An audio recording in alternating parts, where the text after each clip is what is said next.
20 bêtises qui plombent votre recherche d'emploi. En général, lorsque vous soumissionnez à une offre d'emploi ou vous envoyez votre lettre de motivation, votre candidature, il se peut que l'entreprise, dans le but de pouvoir éliminer des candidats ou faire des présélections, passe des coups de fil dans le but de voir quel candidat, au-delà de sa candidature donc physique, donc papier, a de la prestance en termes donc d'art oratoire, de présence, de compréhension de l'offre d'emploi ou de compréhension effectivement des mécanismes donc de l'entreprise. Donc il arrive qu'on vous appelle justement pour vous tester dans le but de faire des éliminations. Et beaucoup de demandeurs d'emploi, écoute, ils échouent à ce niveau parce qu'ils font une erreur monumentale. Et la première erreur, celle sur laquelle je vais mettre du doigt aujourd'hui, c'est surtout ne jamais manquer de maîtriser votre secteur d'activité. Le mieux pour vous, c'est d'avoir de l'expérience et de maîtriser pour chacune de vos expériences la valeur ajoutée que vous avez apportée à l'entreprise. Je reprends. Il ne s'agit pas de lister les tâches que vous avez réalisées, mais il sera important lors d'un premier contact avec un recruteur au téléphone ou même en entretien physique, on en parlera, de lui expliquer la valeur ajoutée que l'emploi ou le poste que vous avez occupé vous a permis d'apporter à l'entreprise. Il faut travailler dessus. Si vous ne savez pas, vous devez demander.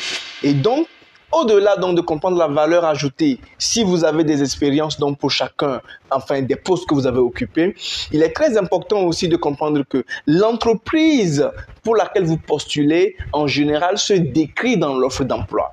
Et s'il vous plaît, avant même d'aller faire des recherches sur Internet ou quelques recherches que ce soit complémentaires, vous avez l'obligation d'abord de comprendre la description que le recruteur lui-même s'est faite de l'entreprise pour laquelle il veut vous recruter.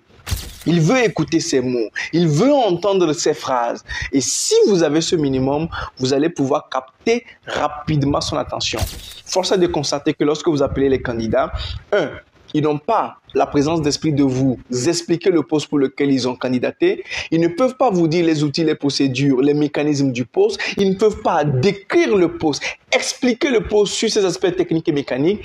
Et malheureusement, la plupart du temps, le pire des cas, ils ne comprennent rien à l'entreprise. Même pas faire attention au nom, même pas faire attention à la situation géographique de l'entreprise, même pas compris le domaine d'activité de l'entreprise, même pas fait de recherche sur l'entreprise.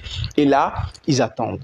Et attention, chers candidats, ce sont des éléments qui vont vous éliminer dans un entretien rapide parce que l'entreprise fera un entretien rapidement pour éliminer les candidats et aller à l'essentiel dans le but de voir quels sont les candidats qui mériteraient d'avoir la chance d'avoir un entretien physique.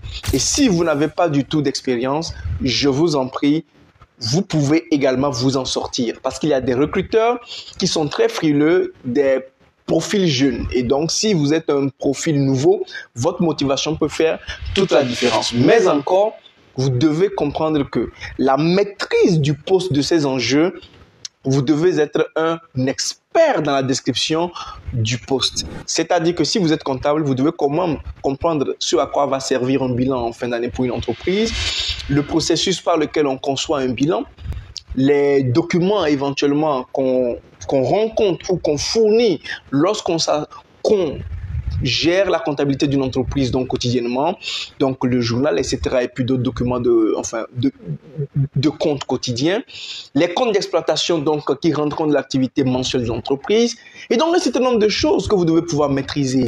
Et lorsque vous postulez pour un poste de responsable des opérations, pour un poste d'assistant de direction, pour un poste d'ingénieur, pour un poste de community manager, de graphiste, quel que soit le poste, vous avez l'obligation de très bien maîtriser la fonction pour laquelle vous êtes diplômé. Ne vous prévalez pas du fait que vous n'avez pas encore d'expérience pour expliquer au recruteur que vous n'avez pas encore très bien compris certains mécanismes. Cela ne l'intéresse pas. Le recruteur n'est pas votre ami, n'est pas votre frère, encore moins votre parent. Il n'écoutera rien de vos plaintes, il n'écoutera rien de vos pleurnichements. Il voudra simplement avoir de la bonne conviction. Et quand vous avez très bien compris le poste, quand vous avez très bien fait vos exercices de maison, donc très bien fait de la préparation, vous allez voir que l'entretien va très bien se passer.